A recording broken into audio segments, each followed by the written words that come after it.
Well मुरुगनकरो एक गुरु श्री स्कंद गुरुवे नमः। वंदे गुरु परंपरा। गुरु ब्रह्मा गुरु विष्णु गुरुदेवो महेश्वरः गुरु साक्षात् परब्रह्म तस्मै श्री गुरवे नमः।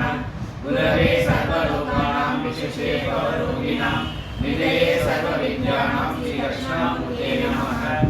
ओम पूर्णमदं पूर्णमिदं पूर्णात् पूर्णमुदच्यते पूर्णस्य पूर्णमादाय पूर्णमेवावशिष्यते। ओम शांति शांति शांति। இன்னைக்கு அத்தியாத்ம உபநிஷத்தினுடைய ரெண்டாவது மந்திரத்திலேருந்து சிந்திக்கலாம். ஞாத்வா ஸ்வயம்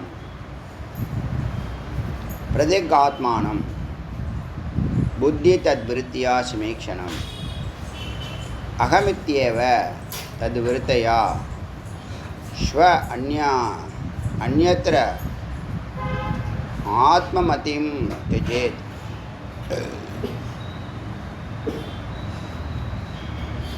ஞாத்வா ஸ்வயம் பிரத்யேகாத்மானம் தங்குள்ளே இருக்கக்கூடிய ஆத்மாவை அறிந்து பிரம்மத்தை அறிந்து புத்தி தத்வீக்ஷணம் தத்விருத்தி சமீக்ஷணம் புத்தியையும் அதன் செயல்பாடுகளையும் அறிந்து புத்தியையும் அதன் செயல்பாடுகளையும் கவனித்து அறிந்து அகமித்யேவ தத்விருத்தியா அது தானே என்றும்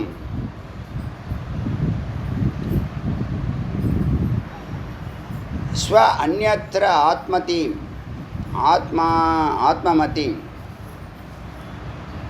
அந்யத்ர ஆத்மமதிம் ஆத்மாவை தவிர மற்றவற்றை உபாதி என்றும் தவிர்க்கவும் அல்லது விடவும் அல்லது நீக்கவும். அதாவது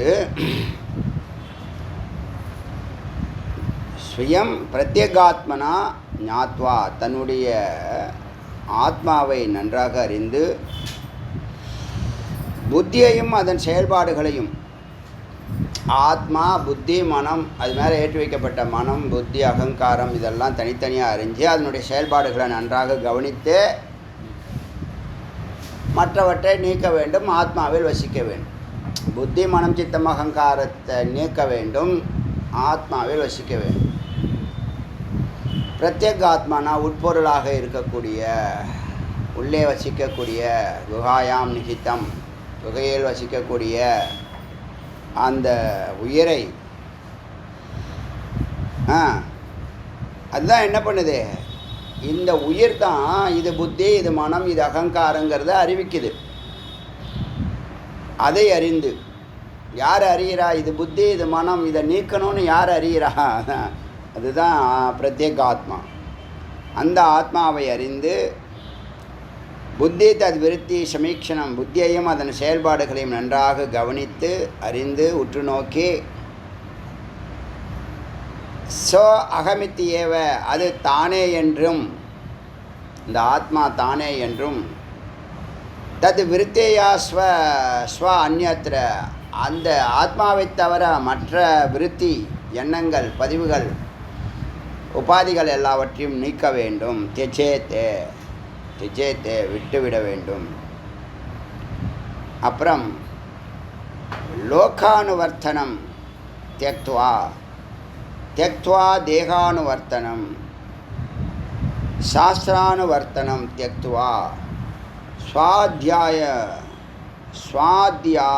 ஸ்வாத்யாச அபநயம் குரு. அப்புறம் சதா ஆத்மாவில் இருக்கிற நீ இந்த லோகத்தோடு இந்த மக்களோடு இல்லை சம்சாரத்தோடு செயல்படுத்தக்கூடிய தொடர்புபடுத்தக்கூடிய விவகாரங்களை எல்லாத்தையும் விவகாரம்னா என்ன, ஒரு ஜகத்தில் இருக்கக்கூடிய பொருளை பற்றி பலவிதமாக சிந்திக்கிறது, கற்பனை பண்ணுறது, முடிவெடுக்கிறது. அது மித்து. அதுக்கு நிறைய டைம் செலவு பண்ணுறோம். ஏதாவது ஒன்று சொன்னால் போதும், ஒரு கருத்து போட்டால் போதும். ஒரு வீட்டில் ஒரு பிரச்சனையை உருவாக்குறது ஒரே ஒரு வார்த்தை போட்டால் போதும். ஒரு வாரத்துக்கு பிரச்சனை என்ன பண்ணும்? பற்றிக்கிட்டே எரியும். என்னது அது? அதான் சம்சாரம்னு பேர். ஏன் ஏன் இந்த ஒரு வார்த்தைக்கு இவ்வளோ பீரியாரிட்டி கொடுத்து அந்த குடும்பமே உடையுது? ஏன்? சம்சாரத்து மேலே அவ்வளோது பற்று, சம்சாரத்தை அவ்வளோ நம்புகிறான். மாறிப்படுங்கிறது தெரியலை. அவன் என்ன பண்ணுவான்? எது நடந்தால் எது, சாப்பாடு இருக்கா சாப்பிடு, ட்ரெஸ் இருக்கா போட்டுக்கோ, வீடு இருந்தால் இரு, வேலையை பாரு அப்படின்னு ஒரு அறிவோடு செயல்பட எந்த பிரச்சனையும் இருக்காது. அதான் ஜீவன் முக்தன். ஈஸி. நீ என்ன பண்ணுற? கண்டிஷன் போடுற. எங்கே நீ கண்டிஷன் போட்டாலும் உனக்கு தான் அடி. கண்டிஷனுங்கிறது அகங்காரம். நல்லா புரிஞ்சுக்குங்க. இப்படி பண்ணணும், அப்படி பண்ணணும், அப்படி பண்ணணும், அப்படி பண்ணணும், அப்படி பண்ணணும். நீ நான் சொல்கிறது நீ கேட்கவே இல்லை, நீ கேட்கவே மாட்டேங்கிற. என் பேச்சை நீ என் பேச்சை அடக்கி ஆளணும். நான் தான் ஒன்று, நான் தான் பெரிய லார்டு லபகுதாஸு. நீ எனக்கு அடிமையாக வந்திருக்க. உன்னை பார்த்தாலே தெரியுது. அடிமை நம்பர் 1, நம்பர் 2. அப்புறம் என்ன பண்ணுது? அகங்காரம் தலைவிரிச்சு ஆடும்போது அந்த குடும்பத்தில் என்ன இருக்கும்? பயம் இருக்கும். அமைதி இருக்குமா? ஆனந்தம் இருக்கும். பயம் இருக்கும். திருட்டுத்தனம் நிறையா இருக்கும். நாளுக்கு நாள் திருட்டுத்தனம் என்னவாகும்? இப்படி ஏமாற்றலாமா, அப்படி ஏமாற்றலாமா, அப்படி ஏமாற்றலாமா, அவங்களுக்கு தெரியாமல் இப்படி பண்ணலாமா, அப்படி பண்ணலாம். அதுக்கு தான் சோறு இருந்தால் சாப்பிடு, டிவி இருந்தால் பார்த்து தொலை, தண்ணி இருந்தால் குளி, ஏன்னா வேலை இருந்தால் பாரு, வேலையை பாரு. அப்படி ஒரு வாழ்க்கை நடத்து. என்ன பெரிய பெருசு? வேறு என்ன பண்ண போகிற நீ? யதார்த்தமாக கொஞ்சம் யோசிச்சு பாருங்கள். இப்படி கொஞ்சம் யோசிச்சு பாருங்களேன். என்ன பண்ணலாம்? ஒரு குடும்பத்தை உடைக்கணும்னா ஒரு வார்த்தை போட்டால் போதும். ஒரே ஒரு வார்த்தை போட்டால் போதும். டைவர்ஸாக வந்துடும். குழந்தைங்க தெருவில் நிற்கும். எல்லாம் கை கொட்டி சிரிப்பாங்க. ஆனந்தம் அமோகமாக இருக்கலாம். ஒரு வார்த்தை வெல்லும், ஒரு வார்த்தை கொல்லுமா. அதான் வார்த்தைகள்லாம் இருக்குது பார், எடுத்து கொடுக்குறாரு. என்ன அர்த்தம்னு கேட்டால், அந்தளவு சம்சாரத்து மேலே அவ்வளோ பற்று. இப்படி இருக்கணும், அப்படி இருக்கணும், அப்படி இருக்கணும், நான் இப்படி நினச்சேன், நான் அப்படி நினச்சேன், நான் இப்படி ஆகணும்னு நினச்சேன், அப்படி ஆகணும்னு நினச்சேன். கடைசியில் மண்ணாக போகிறேன் தெரியுமில்ல? மண்ணோட மண்ணாக போட்டு சமாதியை போட்டு அது மேலே ஏறி மிதிப்பான் தெரியுமா? அப்புறம் பாடி எடுத்துகிட்டு போகிறான். அந்த இடத்துல போனால் தானே தெரிய போகுது. அந்த பாடி எடுத்துகிட்டு போகிறீங்கல்ல, அந்த பாடி அவன் எப்படி தெரியுமா பார்ப்பான்? வாங்க வாங்க மாப்பிள்ள வாங்க, 10 பவுன் செயின் போடுறீங்களா மாப்பிள்ள அப்படி நான் கேட்பான். அவங்கள பூஜாரம் பண்ணி உங்கள் காலுக்கு பாத பூஜை பண்ணுவான். அங்கே வையா போயா, நீலாம் அங்கே போ, வெளில போ அப்படிமா. மண்ணோட மண்ணாக போகிறதுக்கு எதுக்கு நிம்மதியை கெடுக்கிற நீ? உன் நிம்மதியும் கெடுத்துக்கிற, மற்றவங்க நிம்மதியும் கெடுத்துக்கிற. சதா உனக்கு குடிகார குரங்கு மாதிரி உட்காந்துருக்க. குடிகார குரங்கு உட்காந்துருக்கும்ல, அது மாதிரி உட்காந்துருக்க.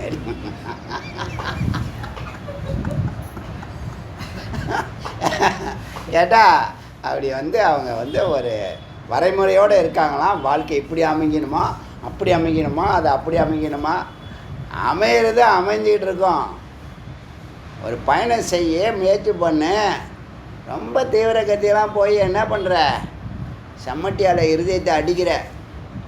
யார்? உன் இருதயத்தை இல்லை, மற்றவங்க இருதயத்தை அடிக்கிற. பாவம், நிற்கவும் முடியல, நடக்கவும் முடியல, ஓடவும் முடியல, ஒளிய முடியல. காப்பாற்றுறதுக்கு ஒருத்தர், காப்பாற்றுறதுக்கு வேறு தண்ணி தெளித்து காப்பாற்றி விடுறதுக்கு ஒருத்தர் இருக்கார்.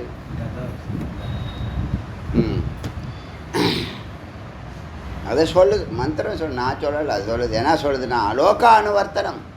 இந்த மக்களோட தொடர்பு, அதனுடைய சம்சாரம், அதனுடைய விவகாரம். ஒரு வார்த்தையை சொல்லி ஒரு நாள் ஃபுல்லாக பேசின்னு இருப்பாங்க தெரியுமா?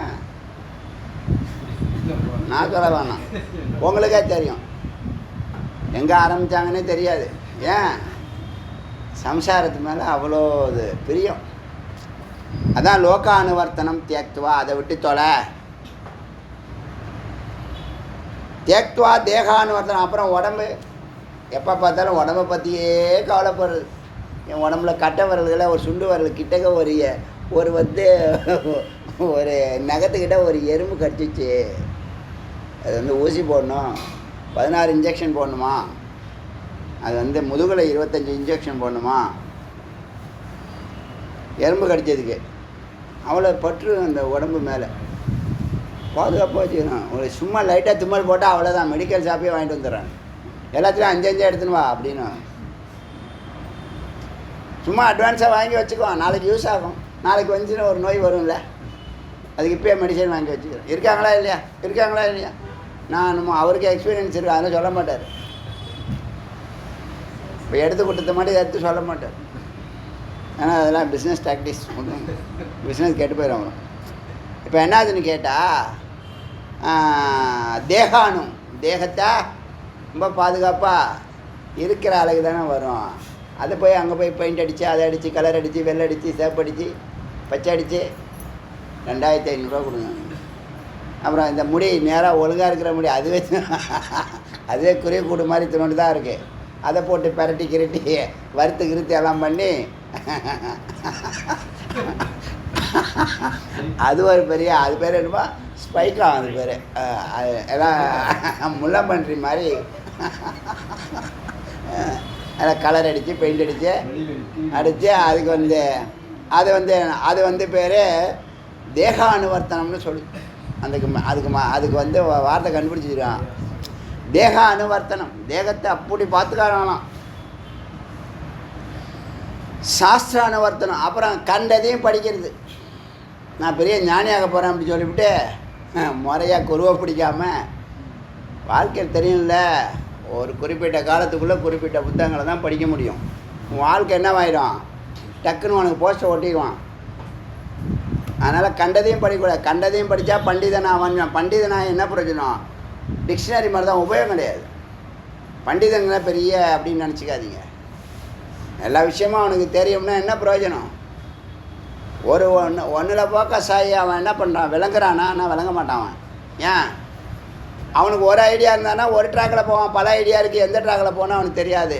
வரவனுக்கு அட்வைஸ் பண்ணிட்டு பைசா வாங்கிட்டு போக வேண்டியதுதான். இந்த கைடெலாம் இருக்காங்கள்ல, இப்போ ஒரு இடத்துக்கு போகிறீங்க, ஒரு கைடு சொன்னதையே சொல்லுவான். உங்களுக்கு இப்போ தான் முடிச்சிருப்பான், டக்குன்னு அடுத்தாப்புல ஒரு குரூப் வரும், அவங்க அங்கேருந்து ஆரம்பிப்பான், சொன்னதையே சொல்லிட்டு இருப்பான். அதான் பண்டிதன். அதனால் சாஸ்திர அனுவர்த்தனம் இதை எல்லாத்தையும் விட்டே தியக்துவா ஸ்வ அத்தியாச அபநயம், தன்னை பற்றிய அத்தியாசம் இருக்கு இல்லையா, உன்னை பற்றி நீ உடம்பா மனசா புத்தியா அகங்காரமாங்கிற அத்தியாசம் இருக்குல்ல, அதையெல்லாம் நீக்கி யதார்த்தமாயிரு. ஆத்ம ஞானம் இல்லாட்டினா தான் இந்த பிரச்சனையை. மெய்யறிவு இல்லை, சுய அறிவு இல்லைன்னா இதுக்குள்ளெல்லாம் போயிடுவாங்க. இந்த ஆத்மாவை பற்றிய அறிவு இல்லைன்னு சொன்னால் அவங்களுக்கு எதை சிந்திக்கிறதுன்னு தெரியாதில்ல. அதனால் பார்க்குறத சிந்திக்கிறாங்க, அது லோக அனுவர்த்தனம். உடம்பை பற்றி சிந்திக்கிறாங்க, அது தேக அனுவர்த்தனம். அப்புறம் ஏதாவது ஒன்று தெரிஞ்சுக்கலான்னு நினச்சி ஏதாவது வாட்ஸ்அப் செய்தி, அந்த செய்தி, இந்த செய்தியெல்லாம் வேலை மனக்கிட்ட எல்லாத்தையும் உட்காந்து படித்து அலசி ஆராய்ச்சி பண்ணி என்ன பிரயோஜனம்? ஒன்றும் பிரயோஜனம் இல்லை. கண்டதையும் படிக்காத. இல்லைனா நிறுத்தி 6 வருஷம் ஆச்சு. கண்டதையும் படிக்கிற பழக்கத்தை நிறுத்தி 5-6 வருஷம் ஆச்சு.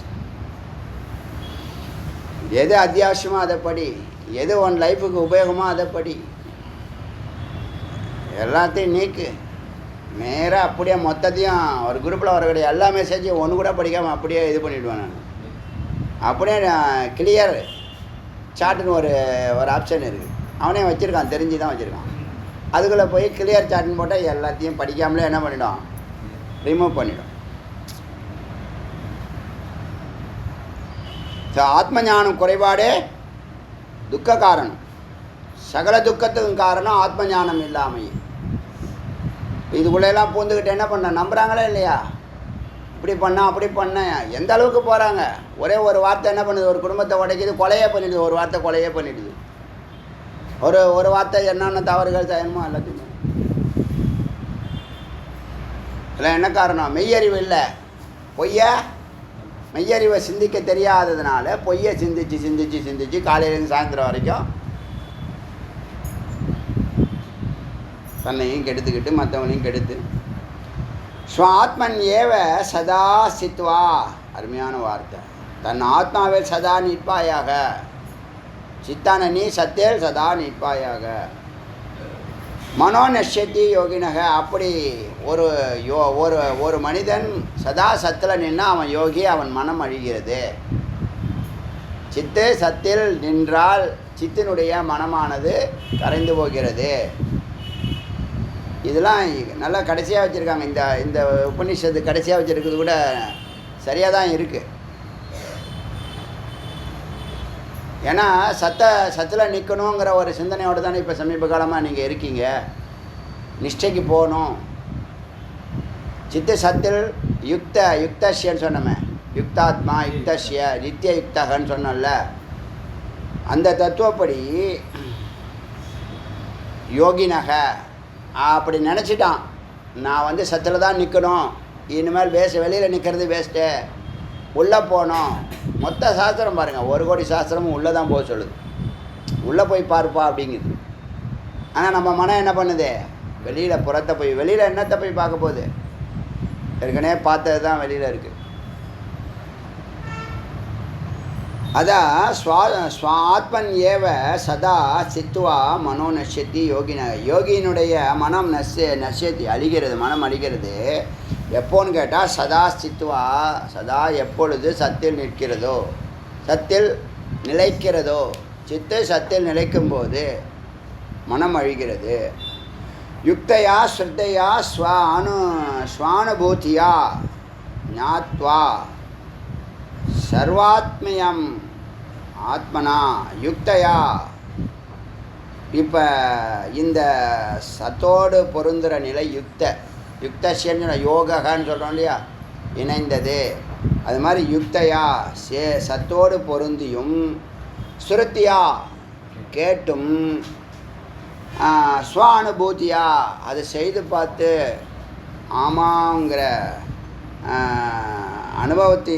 அனுபவத்தையும் அறிவு மனனமாகியும் ஸ்ருதியா சிரவணம், அனுபவ மனனம், ஞாத்வா உணர்ந்து நிதித்தியாசனம் உணர்ந்து சர்வாத்மயம் அந்த பரத்தோடு நீ ஆத்மா, அது சர்வாத்மாவாக இருக்குது. அந்த சர்வாத்ம தன்மையோடு இந்த ஆத்மாவை சேர்ப்பாயாக.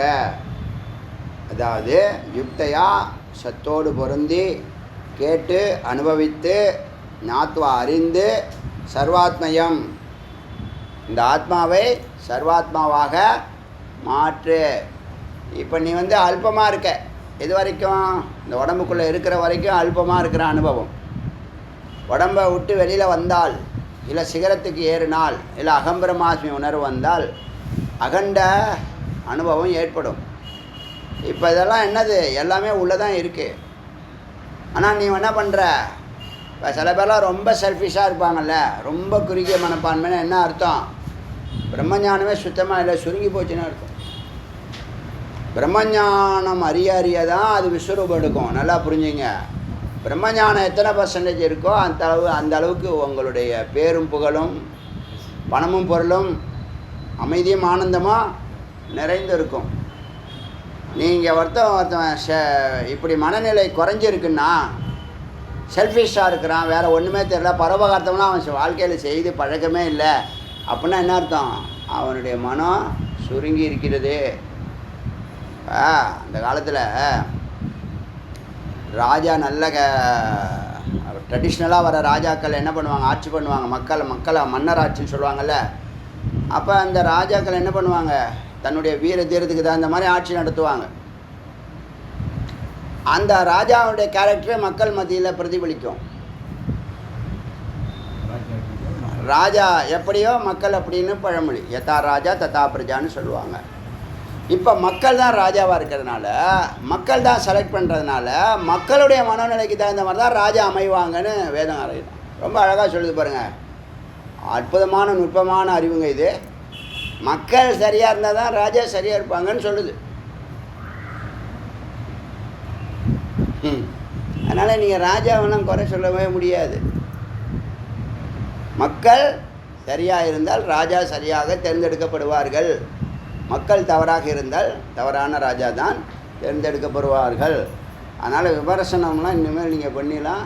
அக்ஞானம் அதனால் அதுபோல் இங்கே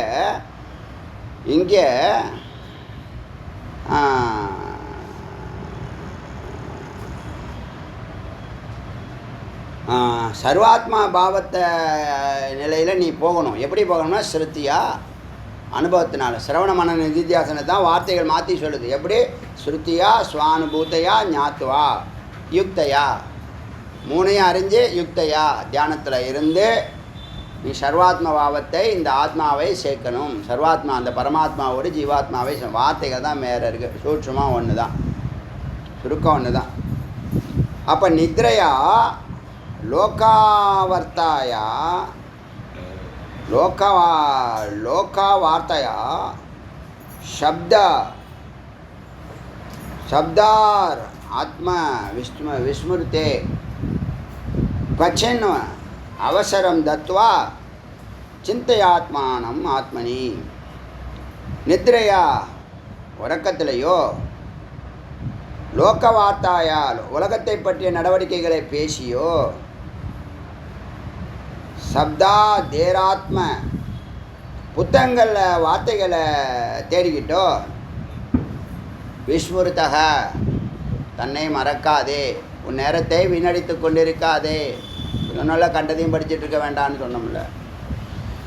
தன்னை அதில் நேரத்தை இழக்காதே, தன்னை மறக்காதே.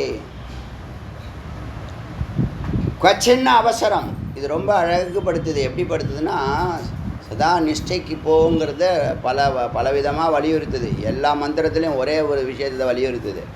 நீ உள்ளே போ, நிஷ்டையில் இரு, வெளியில் நேரத்தை வீணடிக்காத அப்படிங்கிறத ரொம்ப நிஷ்டையை வலியுறுத்துது இந்த உபநிஷத்து. ஆரம்பத்துலேருந்து நான் பார்க்குறேன், முதல் மந்திரத்துலேருந்து இப்போ 4 மந்திரமும் அதே தான் திரும்ப திரும்ப சொல்லுது. உன்னை நீ அறியலை, அறிஞ்ச பின்பாடு உள்ளே போ, இந்த லோகானுவர்த்தனம் தேகானுவர்த்தனம் பின்னாடிலாம் போகாத, உடம்பை பார்க்குறதும் மக்களை பார்க்குறதும் நேரத்தை வீணடிக்கிறதும் பண்ணாத அப்படின்னு சொல்லி இப்போ சிரவணமான நிதித்தியாசம் பண்ணி தியானம் செய்து இந்த சித்த சத்தோட ஆத்மனாவை சர்வாத்மாவோட சேருன்னு சொன்னிச்சு. அப்புறம் நித்ராவில் நேரத்தை வீணடிக்கிறது, மக்களுடைய தண்டகதை பேசி வீணடிக்கிறது, நிறைய புத்தகங்களை படித்து அந்த வார்த்தை மாயாஜாலங்களில் சிக்கிக்கிட்டு கிடக்கிறது, அதில் எல்லாம் நேரத்தை வீணடிக்காத. தெரியாது யாருக்கும்.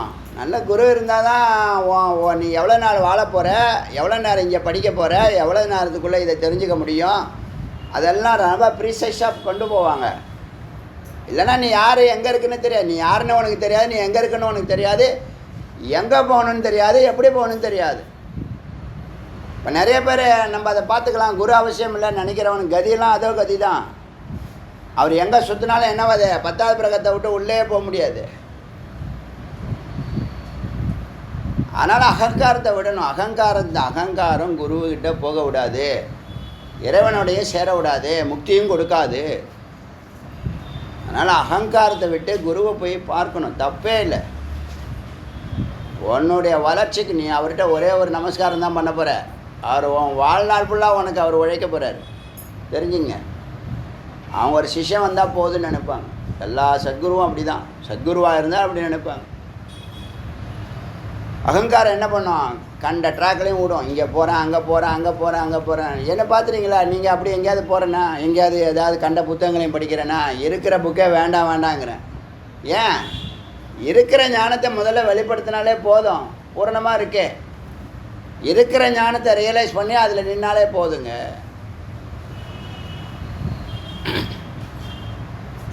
படிச்சிருக்கிற படிப்புக்கு வேலை பரியா சம்பாரியா, அதுக்கப்புறம் நீ மேலே படிச்சுக்கிட்டே போகலாம். சில பேர் நான் படிச்சுக்கிட்டே இருக்கிறான்பான், வேலைக்கே போக மாட்டான். என்ன அர்த்தம்? இதெல்லாம் ஒரு படிப்பு வேலை போ, அப்புறம் படி, வேலைக்கு செய்ய, அப்படி மேலே ரெண்டுமே பேரலாக போனால் உத்தமம். படிக்காமலே இருக்கக்கூடாது, படிக்கணும், அப்டேட் பண்ணிக்கணும். ஒவ்வொரு கோர்ஸு நம்மளுடைய ஞானத்தை வளர்த்துக்கணும். பிரம்மஞானத்தில் அப்படி இல்லை, சரியாக சுருக்கமான ஒரு ட்ராக் இருக்குது, அது பிடிச்சா அதை நேர்கோட்டில் பிடிச்சாலே போதும். அதுக்கே நேரம் பத்தாது.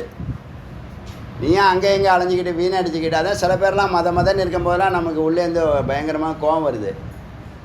என்னடா இப்படி இருக்காங்களேன்னு, எப்போயும் வேணாம் முன்னேறி எப்போயும் விளங்க போகிறான், இப்படி இருக்கானே, ஆடு மாடு மாதிரி இருக்கானே, இவனை என்ன சொல்லி நம்ம சரி பண்ணுறது அதே மாதிரி உத்தம அதிகாரி வெளியில் சுற்றின்னு இருக்கான் பாருங்கள், அது பரிதாபத்துலேயும் பரிதாபமாக இருக்கும்.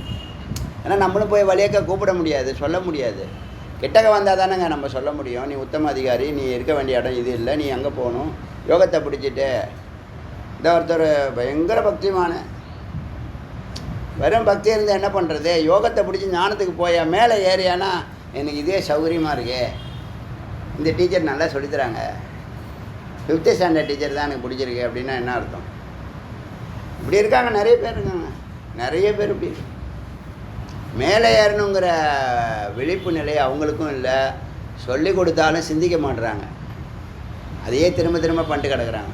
போட்டோம், ஏதாவது ஒரு ஜென்மாவில் பிறந்து வரும், குருவை தேடி வரும். இப்போல்லாம் குரு இருந்தால் அது மாதிரி பண்ணுமானா பண்ணாது. குரு இருந்தால் அப்படி நேரத்தை வீணடிக்க விட மாட்டாங்க. ஏன்னா அவங்க நேரம் ப்ரீசியஸ் நல்லா தெரியும். நேரம் ப்ரீசைஸாகவும் இருக்கணும், ப்ரீசியஸாகவும் இருக்கணும். நேரம் எப்பயுமே ப்ரீசியஸ் தான், அதில் ஒன்றும் மாற்றுக்கிறது இல்லை. சரியாக பயன்படுத்துகிறவனுக்கு அது ப்ரீசியஸ். இல்லைன்னா நேரத்தை என்ன பண்ணுறதுன்னு நினச்சிட்டு இருக்க வேண்டியதுதான். ஸ்வாத்மன் ஏவ சதா சித்வா மனோ நஷ்யத்தி யோகினக. யோகி சத்தில் சேர்ந்துருக்கனால மனம் அழியிறது. அதனால் நீ யுக்தையா ஸ்ருத்தையா ஸ்வானுபூத்தையா ஞாத்வா சர்வாத்மா ஆத்மனா, இந்த ஆத்மாவை சர்வாத்மா நிலைக்கு சிரவணமான நிதித்தியாசனம் பண்ணி தியானம் பண்ணி சேர்ப்பாயாக. அதோட நித்ரையா லோக வார்த்தையா சப்தாதேர் ஆத்ம விஸ்மிருத்தக. அப்படியே ஒன்றை மறக்காது, மற்றதில் நேரத்தை வீணடித்து ஒன்றை மறக்காத. கொச்சன் அவசரம், கொஞ்சம் நேரம் கிடைச்சாலும் தத்வா சிந்தையாத்மனாம் ஆத்மானம் ஆத்மனி, ஆத்ம விசாரம் செய்வாயாக. கொஞ்சம் நேரம் கிடைச்சாலும் ஆத்ம விசாரம் செய். ஆத்ம விசாரம் எப்படி பண்ணுறதுன்னா, அதுக்கு தான் அந்த வார்த்தைகள், உயிரை தொடக்கூடிய வார்த்தைகளை கையில் எடுத்து அந்த வார்த்தைக்கு இவ்வளோ விவரம் சொல்லியிருக்காங்களே ஜி அப்படின்னு யோசிக்க ஆரம்பித்தா அது உள்ளே அழைச்சிட்டு போகும். அந்த வார்த்தையெல்லாம் ரொம்ப மேன்மையாக இருக்கும், மறக்க முடியாத வார்த்தையாகிடும். நீ இருக்கும் வரை அந்த வார்த்தை உன்னோட உன்னை சுற்றி சுற்றி வரும் அந்த வார்த்தைகள்.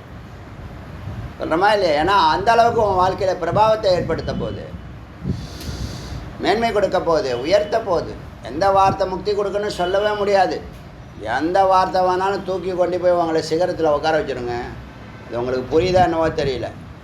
இந்த வார்த்தையை செய்து பாரு அப்படின்னா, இந்த வார்த்தை கேட்டோடனே என்ன பண்ணோம், இந்த சைத்தன்யத்தை அழைச்சிட்டு போய்டும். ஓங்காரம் சிகரத்துக்கு அழைச்சிட்டு போய் உட்கார வச்சிடும். எந்த வார்த்தைன்னு சொல்ல முடியும். அப்படி தாங்க அடியேன்னு சில முடிவுகள், பல முடிவுகள், நிறைய முடிவுகள் எடுக்கலை, ஒரு 4-5 முடிவு எடுத்தான் வாழ்க்கை முடிஞ்சிடுச்சு. இப்போ இறுதி முடிவு தான் இந்த தமிழ்நாடு ஞான பூமியாக மாறணும், முயற்சி பண்ணுவோன்னு ஒரு சேலஞ்சாக கையில் எடுத்தது. ஒரு ஹாபி தான். எதையாவது கஷ்டப்பட்டு செய்கிறோமா, எதுவும் கஷ்டம் கிடையாது, எல்லாமே ஹாபி தான். அப்படி எடுத்துங்க, லைஃப் எப்படி இருக்குன்னு பாருங்கள். என்ன பெருசாக நீ சீரியஸாக இருந்தால் என்ன பண்ண போகிற? எரிஞ்சு உழுவேன், ஹார்ட் அட்டாக் வரும், செத்து போயிடுவேன். சமாதி அவன் புள்ளமச்செல்லாம் போட்டு காலால் எட்டி மிதிப்பான். ஒன்றை மிதிக்க முடியலன்னா அவன் அந்த மண்ணை மிதிக்கிறான், கடுப்பாயிட்டான் அவன்.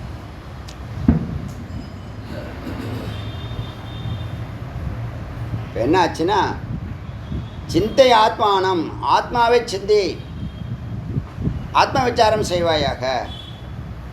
கொஞ்சம் நேரம் கிடைச்சாலும் இப்போ சித்து சத்தில் கரைய மனநாசம் ஏற்படாதான். மனோநாசத்தை தான் மனநாசம் பண்ணுமா. இங்கெல்லாம் போராடி உள்ளே போ, சத்தை நோக்கி போ. வார்த்தை சொன்னாங்களே, அந்த 5 வார்த்தையை திரும்பி சொல்லிப்பார். தத்துவமசின்னு சொல்கிறாங்களே, இந்த அங்கேருந்து கூட ஆரம்பிக்கலாம். தத்துவமசின்னு சொல்கிறாங்க, சச்சிதானந்தன்னு சொல்கிறாங்க, சுயம் ஜோதிகி அனந்த சக்திகி ஏச சர்வஜங்க சர்வசித்தக சர்வேஸ்வரகன்னு சொல்கிறாங்க.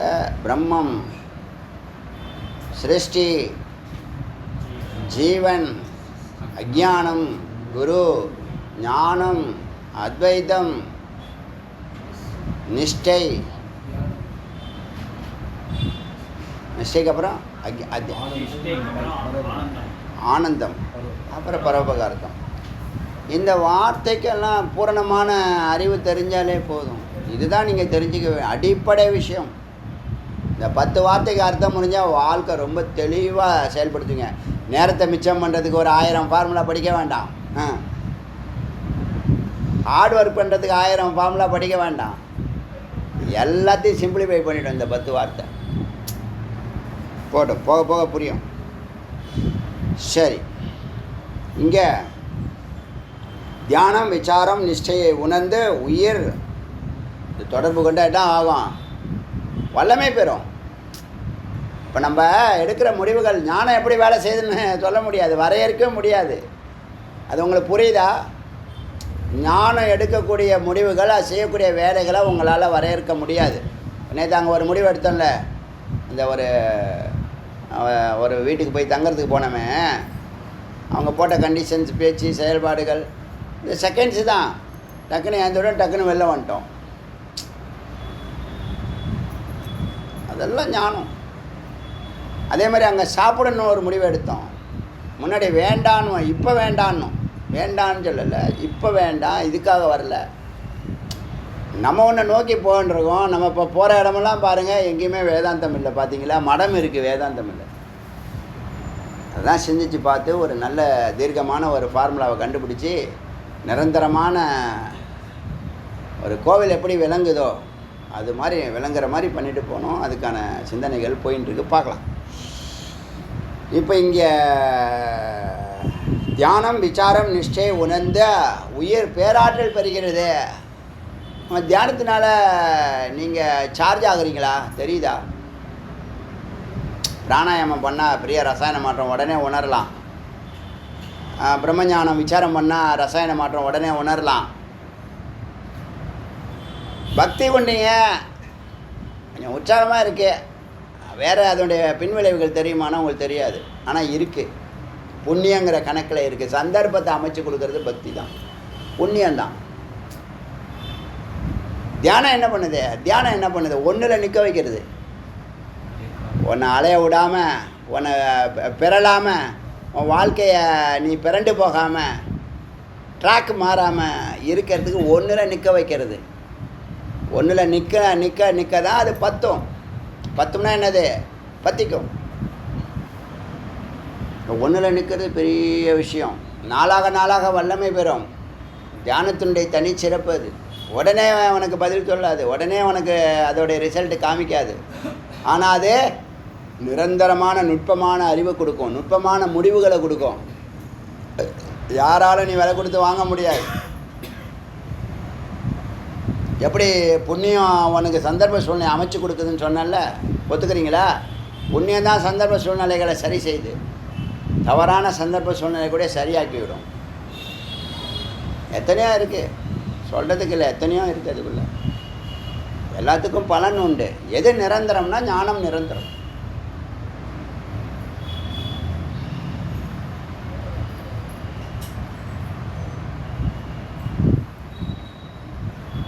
ஸோ இந்த சத்தோட தொடர்பு கொள்கிற பழக்கம் என்ன ஆகும்? சத்தோட தொடர்பு கொள்கிறீங்க. எப்படி தொடர்பு கொள்கிறீங்க? விசாரத்தினால. இப்போ சொன்னிச்சு இல்லையா, யுக்தையா சிரத்தையா ஸ்வானுபூத்தையா, இப்போ தொடர்புகள் என்ன பலன்? சத்தோட தொடர்பு கொள்றதுனால என்ன பலன்? அமைதி, ஆனந்தம், மகிழ்ச்சி, வேறு என்ன? அது குளிர்ச்சி, அன்பு, அமைதி, ஆனந்தம், ரைட்டு. அதுக்கு மேலே அந்த சர்வாத்ம பாவம் வந்துடும். வல்லமை, பேராற்றல், பெரும் வெற்றி, பெரும் பணம், பெரும் புகழ்னு சொல்லுங்க, சர்வேஸ்வர நிலை உருவாக்குங்க. சத்தோட தொடர்பு கொள்ள சிகரத்துக்கு ஏற இந்த சர்வேஸ்வர நிலையில் நீங்கள் உலகை வெல்லக்கூடிய பேரறிவையும் பேராற்றலையும், இந்த பணம் பொருள்லாம் கேட்குறீங்களே லௌகீகம், அதையும் தாண்டி இறையாட்சி செய்யலாம். பரோபகார்த்தம் சொன்ன இல்லையா, புனிதன் இறையாட்சி கொண்டு போகும்.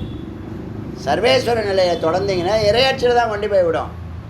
ஒரு நிலைக்கு அப்புறம் இதெல்லாம் ஒன்றும் இல்லைன்னு தோணிடும். பேரறிவு, பேராற்றல், பெரும் வெற்றி, பெரும் பணம், அதெல்லாம் ஒன்றும் இல்லை. இதுக்கு மேலே இந்த ஜீவராசிகள் வாழணும், வாழ வைக்கணும், அதுக்கு வழிமுறைகள் இருக்குது, அதை சொல்லிக் கொடுப்போம், இல்லை செய்து கொடுப்போன்னு என்னது. அப்போ அங்கே என்ன பண்ணுவாங்க? எல்லாரும் அங்கே கை கட்டி வேலை செய்வாங்க, எல்லா தேவர்களும். சொல்கிறது புரியுதா? இந்த சத்தோடைய தொடர்பு கொள்றதுனுடைய பலன், பெரிய பலன் இருக்குது. அதை பற்றி நம்ம பேசுகிறது இல்லை. எப்பயுமே அடியன் பலனை பற்றி பேச மாட்டேன். இப்போ ஏன் பண்ணணுங்கிறது தெரிஞ்சுக்குங்க. சர்வேஸ்வர நிலைன்னு ஒன்று இருக்கா இல்லையா? இருக்கு. அது எப்படி டக்குன்னு சர்வேஸ்வரம் ஆகிட முடியுமா? ஆக முடியாது. நீ தியானிக்கணும், கொஞ்சம் கொஞ்சமாக தியானிக்கணும். தியானத்தில் உட்காரத்துக்கு சிரவணம் பண்ணணும். அதுதான் யுக்தையா யுக்தையா ஸ்ருத்தையா ஸ்வானுபூத்தையா. கொஞ்சம் கொஞ்சமாக அந்த நுட்பமான அந்த ரூட்டை நீ பிடிச்சி அதோட தொடர்பு கொண்டு விட்டால் அதோடைய ஆற்றல் நமக்கே இரும்பு கொண்டே நெருப்பு குண்டாக மாறிடும். அப்புறம் நெருப்பு குண்டு அணுகுண்டு வேலையெல்லாம் செய்யும். அதான் அதனுடைய தியான விசார நிஷ்டையினுடைய பலன். ஏன் இது அதுவாகிடுது. இப்போ இது தன்னுடைய கருத்தை அதோட சேர்ந்து செயல்படும் போது எப்படி இருக்கும்? ஆற்றல் செயல்பாடுகள் எப்படி இருக்கும்? சொல்கிறது புரியுதா இல்லையா? புரியுதா இல்லையா? நீ உள்ளே இருந்தீன்னா அல்பம், வெளியில் இருந்தால் அல்பம். உள்ளே போய் பரம்பொருளோட தொடர்பு கொண்டினா சர்வேஸ்வர நிலையில் நீ சகலத்தையும் வெல்லலாம். இது லௌகிக மாதிரி தெரியும். நீங்கள் அந்த நிலையை தொட்டதுக்கப்புறம் என்ன தெரியுமா தோணும்? ஆட்டோமேட்டிக்காகவே எல்லோரும் நல்லா இருக்கணும்னு தோணும். அப்படி தான் தோணும். அது அடையிற வரைக்கும் தான் அப்படி வேணும் இப்படி வேணும்போம். அடைஞ்ச நிலையில் நல்லா இருக்கிற நிலையில் எல்லோரும் நல்லா இருக்கிற நிலை வரணும்னு தோணும். ஆட்டோமேட்டிக்காக தோணும். அது மாதா பிதா பிதோ மலோத்பூதம் மலம் மாம்சமயம் வப்புஹோ. இந்த உடம்பை பற்றி சொல்லு. உடம்புக்கெல்லாம் நிறைய பீரியாரிட்டி கொடுக்காத, அதுக்கெல்லாம் பியூட்டி பார்லர் போய் டயத்தை வேஸ்ட் பண்ணாத, பணத்தை செலவழிக்காத. ஒரு சீப் எடுத்து இப்படி தலை சீவுனா கரெக்டாக ஆயிரும். அதுக்கு போய் 3500 கொடுக்காத. மாதா பிதா மலோத்பூதம், இந்த உடம்புக்கு பீரியாரிட்டி கொடுக்காத. அவங்களுடைய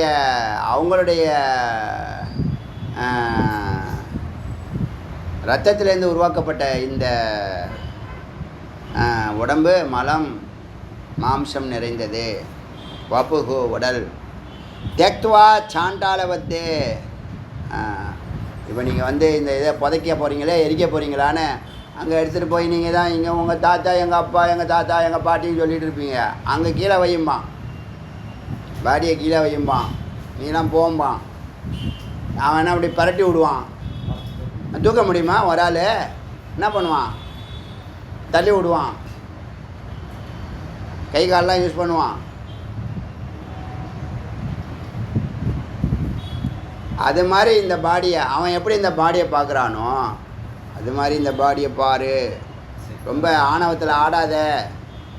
பார்க்குறீங்கல்ல, இப்போ 10 வருஷத்துக்கு முன்னாடி சினிமாவில் ரொம்ப பிரகாசமாக இருந்தவங்க, சினிமா சொன்னால் தான் உங்களுக்கு புரியும்.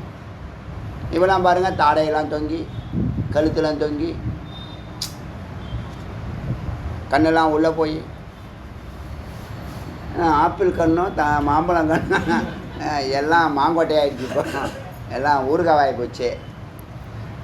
பார்க்குறீங்களா இல்லையா? டக்குன்னு பார்க்கலாம். நீங்கள் டக்குன்னு ஒரு பெரிய மாற்றத்தை அடையாளமே தெரியாத மாதிரி இருக்காங்க.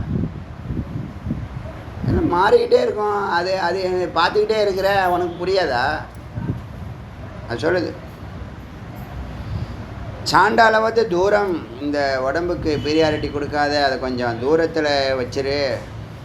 பிரம்மி பூய, எப்போதும் சதா பிரம்மத்தையே நின, அதுக்குள்ளே போ. பிரம்ம பூய, சத்தில் வாழ்வாய். இந்த உடம்பை எரிக்கிறவங்களோ புதைக்கிறவங்களோ எப்படி பார்ப்பார்கள் அது மாதிரி பாரு. அது ஒரு பீஸு, அவ்வளோதான். அது ஒரு பீஸு, கட்டை, மரக்கட்டை, வரவு கட்டை மாதிரி தான். அதுக்குள்ளே தூக்கி போடுவான். பார்த்துருக்கீங்களே? அதெல்லாம் பார்க்கலன்னு சொல்லுவீங்களே, எங்களுக்கு எப்படி தெரியும்ண்ணே? ஒரு வாட்டி போய் பார்த்துட்டு வரணும். அதெல்லாம் ஃப்ரெண்ட்ஸுக்கெல்லாம் இருக்கும்போது சில பேர் போவான். அதெல்லாம் ஒரு பாடம். பிரம்மி பூய, அந்த பிரம்ம நிலைக்கு மீண்டும் மீண்டும் யதாஸ்தானத்துக்கு வந்துரு. கிருதி பவ, இந்த உடம்புக்கு பீரியாரிட்டி கொடுக்கறதை விட்டுட்டு இந்த சித்தை சத்தோடு சேர்ப்பாயாக. கடாகாசம் மகாகாசம். கடத்துக்குள்ளே ஒரு ஆகாசம் இருக்குது, வெளியில் ஒரு ஆகாசம் இருக்குது. இந்த கடாகாசத்தை மகாகாசத்தோடு சேர்ப்பது போல் இவ ஆத்மானம் பரமாத்மனி, இந்த ஆத்மாவை பரமாத்மாவில் சேர்ப்பாயாக. இப்போ என்ன அது? ஆத்மா வேறு பரமாத்மா வேறையா? கடாகாசம் மகாகாசம் வேறையானா? இல்லை. இந்த உடம்புக்குள்ளே இருக்கிறதுனால இது கடாகாசம், வெளியில் இருக்கிறதுனால மகாகாசம். இந்த உடம்புக்குள்ளே இருக்கிறதுனால நீ ஆத்மா. உடம்பை விட்டு வெளில வந்தால் மகாத்மா, பரமாத்மா. அறிந்தே சேர்வாய். விளாப்பிய அக்கண்ட பாவேன, சர்வாத்ம பாவத்தோடு நீ அம்சம் இப்போ நினைக்கிற, நிரம்சம். நீ யார்? நிரம்சம். அந்த இந்த இந்த இந்த சித்து சத்தோடு தொடர்பு கொள்வது மிக நுட்பமான அறிவு, பேரறிவு. சொன்னால் அதை நீங்கள் லைட்டாக எடுத்துக்காதீங்க. நான் லைட்டாக பேசிட்டு வரேன். தியானத்தினால உள்ள நன்மையை சொல்கிறேன். சித்து சத்தோடு சேர்ந்தால் சர்வேஸ்வர நிலை வந்தால் என்ன ஆகும்? காரியங்கள்லாம் எளிமையாக நடக்கும். எப்பேற்பட்ட காரியம் நமக்கு தான் பெரிய காரியம் சின்ன காரியம். முன்னாடி அடிக்கடி சொல்கிறது தான். அந்த பேராற்றலுக்கு என்னது? அது பெரிய காரியம் சின்ன காரியம்லாம் இல்லை. அதுக்கு 5க்கு அப்புறம் 50 0 போட்டாலும் அதை பற்றி அது கவலையப்படாது.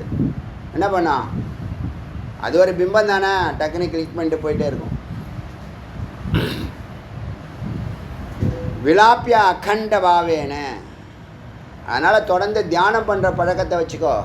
தியானம் பண்ணோம்னா அறிவு வேணும், விசாரம் பண்ணியிருக்கணும். அதுக்கு முன்னாடி விசாரம்தான் தியானத்தில் உட்கார வைக்கணும். நிரந்தரமாக உட்கார வைக்கிறது, சித்த சத்தாக்குறது. புரியுதா? ஆழத்துக்கு போனோம்னா தியானம் வேணும். தியானத்தில் உட்காரோம்னா ஞானம் வேணும்.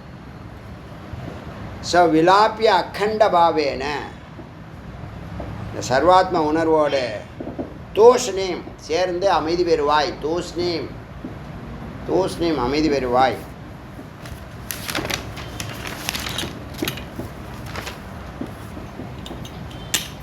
தூஷ்ணீம் பவ சதா கேட்பாய், சதா இப்படி அமைதி பெறுவாய். அதாவது என்ன சொல்லுது? 3 உடம்பையும் விடு. உடம்பு இந்த தேகாபிமானத்தை விடு. தேகம் இப்படி இருக்குது, அப்படி இருக்குது, மனசு சரியில்லை, உடம்பு சரியில்லை, என்னது மயக்கமாக இருக்குது, பயமாக இருக்குது, குழப்பமாக இருக்குது, இதெல்லாம் 3 உடம்பு சார்ந்தது. இது எப்பயுமே சரியாக இருக்காது. முதல்ல புரிஞ்சுங்க. அதை நல்லா தெளிவாக சொல்கிறேன். உடம்போ மனசோ காரண சரீரமோ சரியாக இருக்காது. ஏன்? நெருப்பு தகிச்சுக்கிட்டு இருக்கு. கிரகங்கள் சுற்றி சுற்றி அதை என்ன பண்ணோம்? அட்டாக் பண்ணிக்கிட்டே இருக்கும். விகாரம் அடைஞ்சிக்கிட்டே இருக்கும், மாறிக்கிட்டே இருக்கும். நான் நிம்மதியாக இல்லை, நான் நிம்மதியாக இல்லை, நான் நிம்மதியாக இல்லைன்னா அந்த 3 உடம்புலேயும் இருக்காது. துரியத்துக்கு போ. துரியங்கிறது ஒரு புள்ளி. போனால் அங்கே எண்ணங்கள் வராது. இந்த பாதிப்புலாம் எதுவும் அங்கே கிடையாது. காலையில் என்ன பண்ணணும்? ஒரு பிராணாயாமத்தை பண்ணி சிகரத்துக்கு போயிடணும். ஒரு ஓங்காரத்தை சொல்லி, ஒரு 10 ஓங்காரத்தை சொல்லி, ஒரு 5 பிராணாயாமத்தை பண்ணால் சிகரத்துக்கு ஆட்டோமேட்டிக்காக போயிடும். சிகரமோ பூர்வ மத்தியமோ. அதனால் 3 உடம்புல இருந்துக்கிட்டு உடம்பு சரியில்லை, கையை வலிக்குது, காலை வலிக்குது, மனசு சரியில்லை, துக்கமாக இருக்குது, குழப்பமாக இருக்குது, பயமாக இருக்குது, அதெல்லாம் வாழ்நாள் ஃபுல்லாக இருக்கும். நீ அதுக்குள்ளே இருந்தால் குப்பை தொட்டிக்குள்ளே இருந்துக்கிட்டு நாற்றம் அடிக்குதுன்னு சொல்கிற மாதிரி இருக்கு. நீ மேலே ஏறணும். அதனால் இங்கே என்னாச்சுன்னா, துரியத்தை 3 உடம்பையும் கடந்து, இந்த அழுக்கான 3 உடம்பையும் கடந்து துரியத்தில் வசிப்பாயாக. அதான் பிரம்மே பூய, பிரம்மமாக வாழ்வாயாக, அகண்ட பாவத்தோடு வாழ்வாயாக. ஸ்வப்பிரகாசம் அதிஷ்டானம் சுயம்பூய. ஸ்வப்பிரகாசம் உள்ள இருக்கக்கூடிய ஆத்மா இருக்க தானே விளங்குவதே, அதிஷ்டானம் எல்லாவற்றுக்கும் ஆதாரமாக இருப்பதே. என் மேலே தான் எல்லாம் இருக்குன்னு இல்லை, எது மேலே எல்லாம் இருக்கோ அது மேலே தான் நானும் இருக்கேன். அது எங்குள்ளேயும் இருக்குது. புரியுதா? என் மேலே நாங்கிற தனி மனிதன், என் மேலே 96 தத்துவங்களில் இந்த உடம்பு கட்டமைக்கப்பட்டது போல் இந்த ஒரே ஆத்மாவில் எல்லா உடம்பும் கட்டமைக்கப்பட்டிருக்கு மேலே. இந்த ஆத்மாங்கிறது வெளியில் இருக்கிற ஆத்மாவை சொன்னாலும் இந்த ஆத்மா ஒன்று தான் இருக்கிறதுனால அது என் மேலே கட்டமைக்கப்பட்டிருக்குங்கிறத நான் சொல்கிறேன். புரியுதா? என் மேலே தான் இந்த உலகமே இருக்குதுன்னு சொன்னால் அது என்னவாக இருக்கும்? அறியாமை மாதிரி தெரியும், அகங்காரம் மாதிரி தெரியும், தப்பாகவும் தோணும். எனக்குள்ளே இருக்கிற ஆத்மா மேலே தான் எல்லாமே கட்டமைக்கப்பட்டிருக்கிறது. ஒரே ஆத்மா. அது எங்குள்ளே இருந்தானே அந்த கனெக்ஷன் எங்கிட்டே இருக்குல்ல. இந்த கனெக்ஷன் எங்கிட்டையும் இருக்கு, உங்ககிட்டையும் இருக்கு, எல்லார்கிட்டையும் இருக்கு. ஒன்று தான் இருக்கு.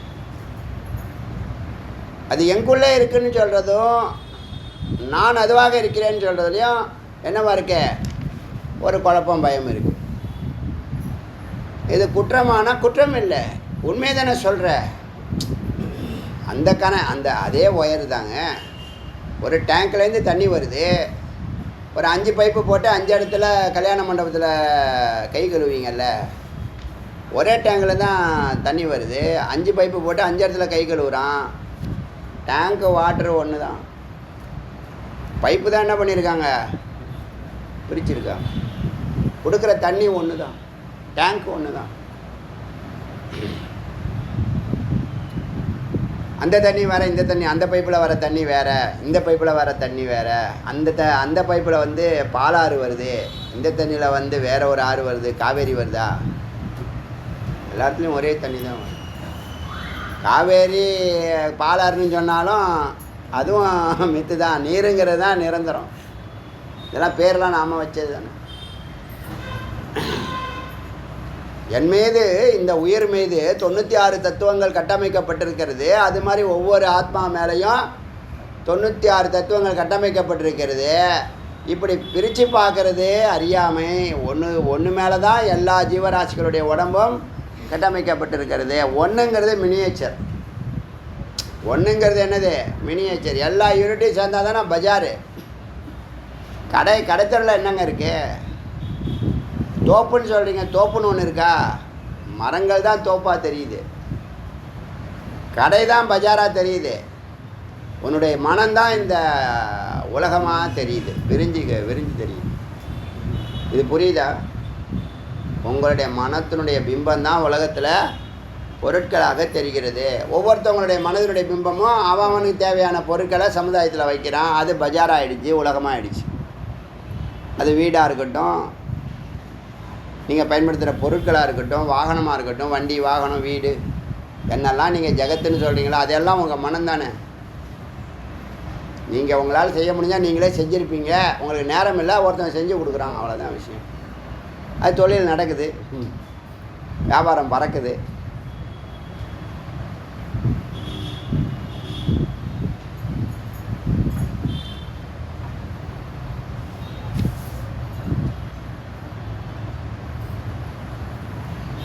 ஆச்சா, இங்கே சுயம் பிரகாசம் அதிஷ்டானம் சுயம்பூய, நான் தானே விளங்குவது, எல்லாவற்றுக்கும் ஆதாரமாக இருப்பது, தானே விளங்குவது, சதா சதா ஆத்மனா, அந்த சத்தாய் வாழ்வாயாக. பிரம்மாண்டம் அப்படி பிண்டாண்டம் தெஜேத். பிரம்மாண்டம் பிண்டாண்டம் எல்லாத்தையும் விடு. மலபாண்டவத்தை இதெல்லாம் தேவையற்றது. ஒரு ஒரு ஒரு மண் பாத்திரம், அதில் தேவையில்லாத பொருள்லாம் போட்டு தூக்கி போடுறீங்கள்ல, வேஸ்டேஜ் மாதிரி,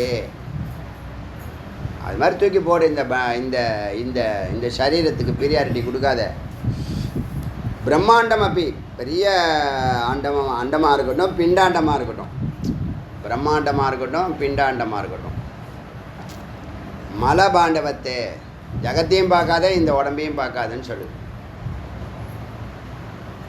மலபாண்டவம்னா இந்த வயசானவங்க மலம் போய் வர முடியாது, படுத்த படுக்கையில் இருக்கிறவங்க, அவங்கள ஒரு பாண்டம் வைப்பாங்க. அப்புறமா அதை தூக்கி கொண்டு போய் போட்டு வருவாங்க. அது போல் தூக்கி எறி இந்த உடம்புன்னு சொல்லுது. சிதாத்மனி சதானந்தே தேகாரூடம் அகம் தியம் நிவேஷ்ய லிங்கம் உத்சுருஜய கேவலோபவ சர்வதா.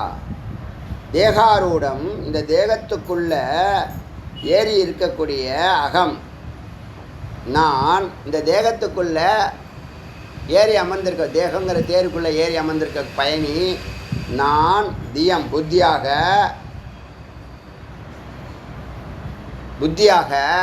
நான், சித்து புத்தியாக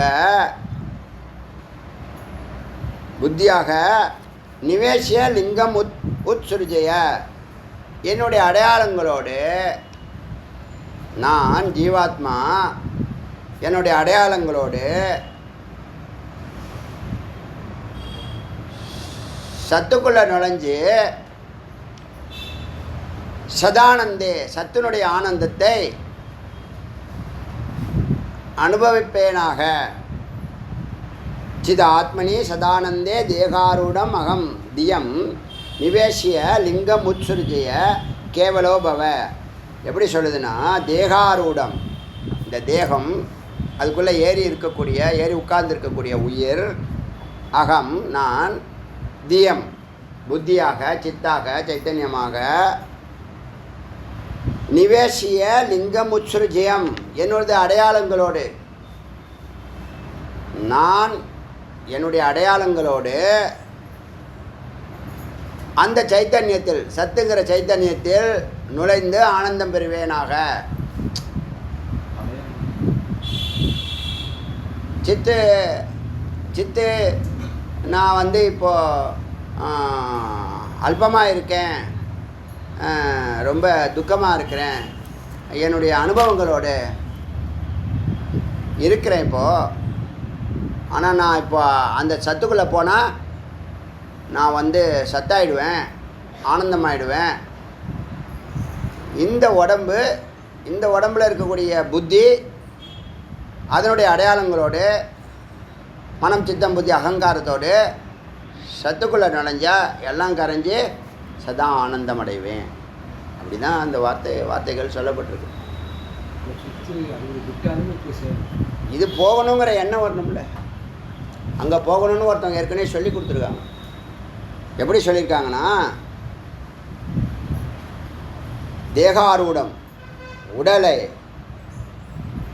அகம் அந்த உடலில் ஏறி உள்ள எண்ணெய், தியம் புத்தியை அதாவது சித்தை, நிவேசிய நுழைந்து, எங்கே தன்னுடைய நுழைந்து அந்த லிங்கம் அதெல்லாம் விடுங்க, தன்னுடைய குறியீடுகள் அடையாளங்களை எல்லாம் விட்டுட்டு எங்கே சிதாத்மனி, சத்தை தான் சித்தாத்மனி சொல்லுது.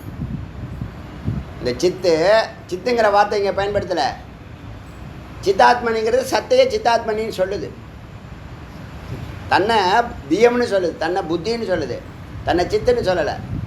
தன்னை மனம், புத்தி, அகங்காரம், அந்த ஸ்தூல உடம்பு, அதில் புத்தியை மட்டும் சொல்லுது. புத்தி தான் உணர்வு. சத்தை சித்துங்கிற வார்த்தை சொல்லும், அது அது அடிக்கடி சொல்லும். மனதை சித்தம்னு சொல்லும், புத்தியை சித்தம்னு சொல்லும், ஆத்மாவையே சித்தம்னு சொல்லும், ஆத்மாவை சித்துன்னு சொல்லும். சில இடத்துல கொஞ்சம் வார்த்தைகள் குழப்பதான் செய்யும். அதை நம்ம தெளிவுபடுத்துகிறோம். இங்கே எப்படி தெளிவுபடுத்துகிறோம்னா, தேகாரூட தேகத்துக்குள்ளே ஏறி உட்கார்ந்துருக்கக்கூடிய அகம் நான் தியம் புத்தியாக நிவேசிய நுழைகிறேன். எங்கே சிதாத்மனி புத்தி சித்துக்குள்ளே. இப்போ சித்துன்னு சொல்லியிருந்தால் சத்துக்குள்ளேன்னு சொல்லலாம். இங்கே புத்தின்னு சொல்கிறதுனால நான் சித்துக்குள்ளே நுழைஞ்சு சதானந்தே சதா ஆனந்தத்தில் நிலைப்பேனாக. இதுதான் அதுக்குள்ளே இருக்கக்கூடிய அர்த்தம். எப்படி நான் எவ்வளோ நேரம்? சர்வதா நிரந்தரமாக. லிங்கம் உத்சுருஜய மற்ற அடையாளங்களை விட்டு, உபாதிகளை விட்டு. இப்போ புரியுதா பாருங்க அர்த்தம். தேகாரூடம் தேகத்துக்குள்ளே ஏறிய அகம் நான் தியம் புத்தியாக நிவேசிய நுழைகிறேன். எங்கே? சிதாத்மனி அந்த சத்துங்கிற சித்துக்குள்ளே நுழைகிறேன். சதானந்தே சதானந்தமாக சதா ஆனந்தமாக இருக்கிறேன். எப்போ? லிங்கம் உத்சுருஜய என்னுடைய குறியீடுகளை எல்லாம் விட்டு, என்னுடைய உபாதிகளை எல்லாம் விட்டு சுத்தமாகி சத்தில் நுழைந்து ஆனந்தம் அடைகிறேன். யாராவது சொன்னாலே புரியாது. இப்படி போட்டு குழப்பனா எப்படி புரியும்னா, அப்படி தான் சில மந்திரங்கள் என்ன பண்ணோம், இந்த உபனிஷதே வேண்டான்னு விட்டுட்டு ஓட விடும். வேதாந்தம் புரியலன்னு சொல்கிறதுனா இந்த மாதிரி நிறைய மந்திரங்கள் இருக்குது. 1-2 மந்திரம் இல்லை, 11,000 மந்திரத்தில் ஒரு 1000 மந்திரத்துக்கு மேலே இப்படி இருக்குது. அது உங்களுக்கு தெரியாமல் என்ன பண்ணுவோம், முன்னாடியே அதை ஒரு ஸ்டடி பண்ணிவிட்டு அதுக்கு கொடுக்குற வார்த்தைக்கே நாம் வார்த்தையை அதோட சேர்க்க வேண்டிய இடத்துல சில இடத்துல விடுபட்டிருக்கோம். அந்த இடத்துல வார்த்தையை சேர்த்து நீக்க வேண்டிய சில வார்த்தைகளை நீக்கிட்டு வார்த்தையை சொன்னால் புரியும். சொல்ல வர்றது அதுதான். நான் இந்த உடம்பில் இருக்கக்கூடிய நான் தன்னை சித்துன்னு சொல்லாமல் புத்தின்னு சொல்லுது. என்னுடைய அடையாளங்களை விட்டு சத்தை வந்து சித்துன்னு சொல்லுது. சிதாத்மனியில் நான் வந்து நுழைந்து சதாத்மாவாக சதானந்தமாக வாழ்வேனாக.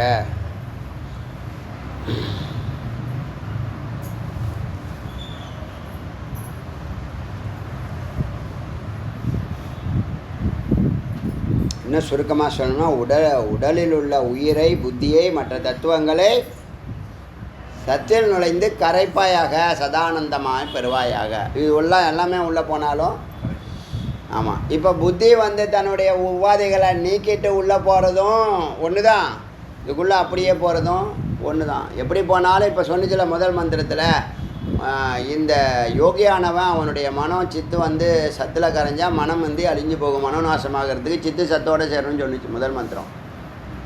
இது புரியுதா உங்களுக்கு? சில மந்திரங்கள் கொஞ்சம் குழப்பி விடும், சுற்றி விடும். அதுக்காக அதை நம்ம அவாய்ட் பண்ண முடியாது. இதுக்குள்ளே என்ன தான் சொல்லப்பட்டிருக்குன்னு அது சத்துங்கிற வார்த்தைக்கு சித்தை பயன்படுத்தியிருக்கு, சித்துங்கிற வார்த்தைக்கு புத்திங்கிற வார்த்தையை பயன்படுத்தியிருக்கு. அது ஒன்றும் தவறில்லை. அப்படி சொல்லுவாங்க, பல இடத்துல சொல்லுவாங்க. பல இடத்துல வந்து அது மாதிரி 1000 மந்திரம் இருக்குது. அது உங்களுக்கு அந்த கஷ்டம் தெரியாமல் சில நேரம் கொண்டு போயிடலாம். சில நேரத்தில் போயம் மாதிரி இருக்கும். அது இது எல்லாமே போயம் தான், ப்ரோஸில் இல்லை. இந்த உபநிஷத்து போயத்தில் தான் இருக்குது. இதையே நான் வரிசைப்படுத்தியிருக்கேன். இதையே வந்து நேரடியாக உங்களுக்கு கொடுக்கல. அது 1 இங்கே இருக்குது, 2 இங்கே இருக்குது, 3 மேலே இருக்குது. முதல் இடத்துல வந்து 3ஆம் நம்பர் வருது, 2வது இடத்துல 1ஆவது நம்பர் வருது, 3வது இடத்துல 2ஆம் நம்பர் வருது. நம்பர் போட்டு தான் அதை ஃபார்ம் பண்ண முடியும். அப்போ தான் அர்த்தம் கொடுக்கும், இல்லைன்னா அர்த்தம் கொடுக்காது. சரி, இதுதான் அது பாஷ்யக்காரரும் இது தான் சொல்கிறார்.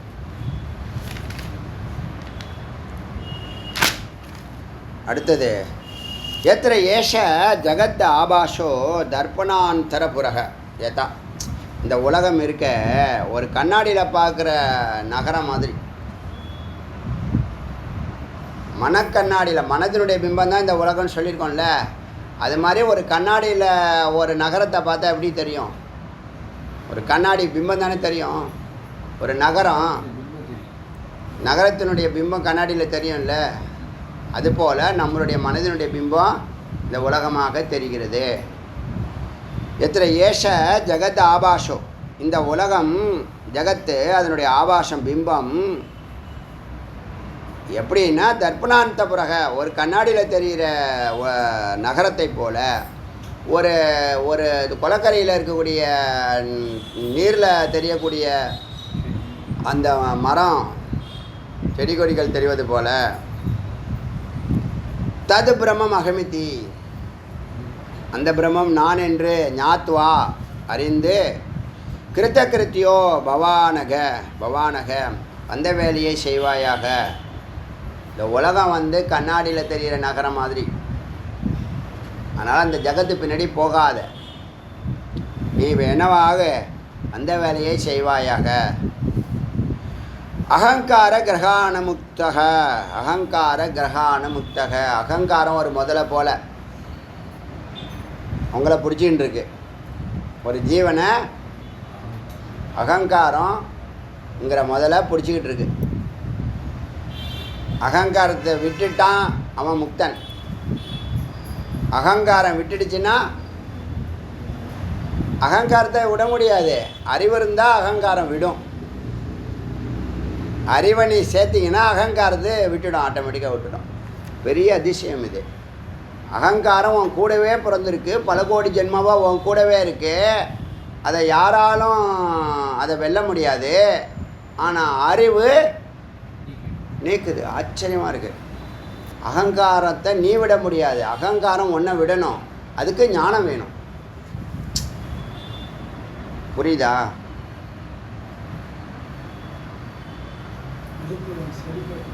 காமக்குரோதாதிகள் உன்னுடைய நன்மைகள் எல்லாம் கோபத்தோடு ஏந்துச்சுன்னா நஷ்டத்தோடு உட்காருவ தம்பி அப்படின்னு சொல்லி பாருங்கள். அது சொல்லிக் கொடுக்க ஆள் இல்லாதனால தான் அவன் கோபத்தை சில கிராமத்துலலாம் கோபத்தை தூண்டி விடுவான். ஒரு பெருமை பேசுகிறேன்னு சொல்லிவிட்டு குழந்தைங்களே தப்பாகவே இன்புட்டு கொடுத்துட்டே வருவாங்க சின்ன வயசுலேருந்து. நம்ம பரம்பரையெல்லாம் வீர பரம்பரை, நம்ம எடுத்தோடனே அடிச்சுட்டு தான் பேசணும், பேசி தீர்க்கலாம் அப்படிங்கண்ணா, தீர்த்துட்டு தான் பேசணும் அப்படிமா. அதெல்லாம் பெருமை. அப்படியே அழிஞ்ச பரம்பரை நிறைய பரம்பரை இருக்குது. புரியுதா? ஆரம்பத்துலேருந்து என்ன பண்ணி விட்டுறாங்க, தூண்டி விட்டுறது. ஏண்டா நான் பேசாமல் இருந்தேன்டா போயிட்டு இருந்தேன், ரெண்டங்காலமாக பண்ணிட்டீங்களாடா அப்படிமாண்ணா. அது மாதிரி நான் என்ன காரணம்னு கேட்டால் தூண்டி விட்டுறது.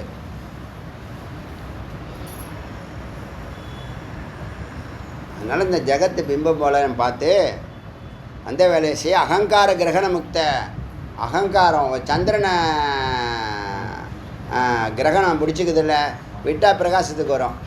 அகங்காரம் விட்டால் நாம் பிரகாசிப்போம், ஆத்மா பிரகாசிக்கும். அதான் விஷயம். ஒரு இடத்துல கிரகங்கிறது அந்த முதலையை குறிக்கும், முதல வாயில் பிடிப்பட்ட மனுஷன் மாதிரி. இன்னொருத்துல கிரகங்கிறது கிரகத்தையே குறிக்கும். இதான் சொல்லுது அகங்கார கிரகான முக்த. அகங்காரங்கிற முதலையினுடைய வாயிலிருந்து விடுபட்டவன் ஸ்வரூபம் உபபத்தியத்தே, தன்னுடைய ஸ்வரூபத்தை அடைகிறான். சந்திரன் பூர்ணமாக இருந்துச்சு, பாம்பு பிடிச்சிடுச்சு, கிரகம் பிடிச்சிடுச்சு, இப்போ விடுபட்டுச்சுன்னா சந்திரன் பிரகாசிக்குது. அதுபோல் அகங்காரம் விட்டவன் தன்னுடைய ஸ்வரூபத்தை அடைகிறான். ஸ்வரூபம் என்னது? அமைதி, ஆனந்தம், குளிர்ச்சி. ஸ்வரூபம் உபபத்தியத்தே. சந்திரவ விமல பூர்ணக, சந்திரனைப் போல தூய முழுமையான சந்திரனைப் போல சதா ஆனந்தக, எப்பொழுதும் ஆனந்தமாக இருப்பான். சுயம் பிரபக, தன்னுடைய ஸ்வரூபமாக வாழ்வான். ஸ்வரூபம் உபபத்தியத்தன என்னது? தன்னுடைய ஸ்வரூபத்தை அவன் அடைவான். இது அகங்காரம், அதாவது அகங்கார முக்தி, ஜீவன் முக்தி. ஒரே வார்த்தை. 1000 வாக்கியம் நீ படிக்கவே வேண்டாம், 1000 மந்திரம் படிக்க வேண்டாம். அகங்கார முக்தி, ஜீவன் முக்தி, ஒரே வார்த்தை. அகங்கார முக்தக, ஜீவன் முக்தக. அகங்காரத்தை விட்டால் உன்னுடைய ஸ்வரூபத்தில் நீ இருப்ப. ஆனால் நீ விட மாட்ட. உனக்கு ப்ரெஸ்டீஜி, நான் யார் தெரியுமா, எங்கள் அப்பா யார் தெரியுமா, என் பவர் என்ன தெரியுமா, என்கிட்ட எவ்வளோ பணம் இருக்குது தெரியுமா, அப்படி என்ன பண்ணுவேன்? ப்ரெஸ்டீஜ், ஆணவ கொலையெல்லாம் பண்ணுவேன். எங்கே கொண்டு போய் விடுது பார்த்தீங்களா? அகங்கார முக்தி, ஜீவன் முக்தி, இதான் சொல்ல வருது அந்த மந்திரம்.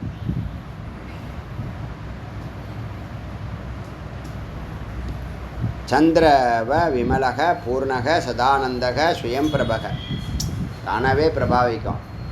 அவ்வளோ வல்லமையுடையவன் நீ. அது வரைக்கும் இருக்கட்டும்.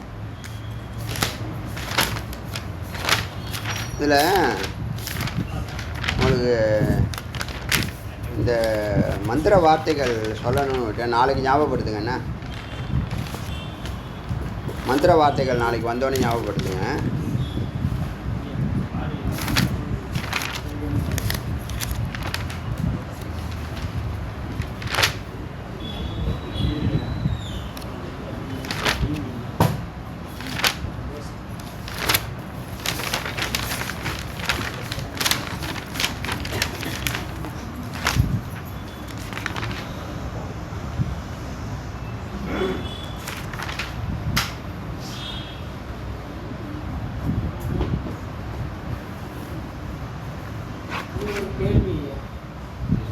சரிங்க, முடிச்சிடறேன்.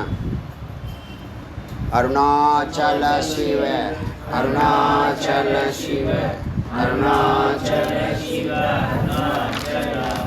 அருணாச்சல சிவ, அருணாச்சல சிவ, அருணாச்சல சிவ, அருணாச்சல சிவ, அருணாச்சல சிவ, அருணாச்சல சிவ, அருணாச்சல சிவ, அருணாச்சல சிவ அருணாச்சல சிவ திவேல் முருகனுக்கு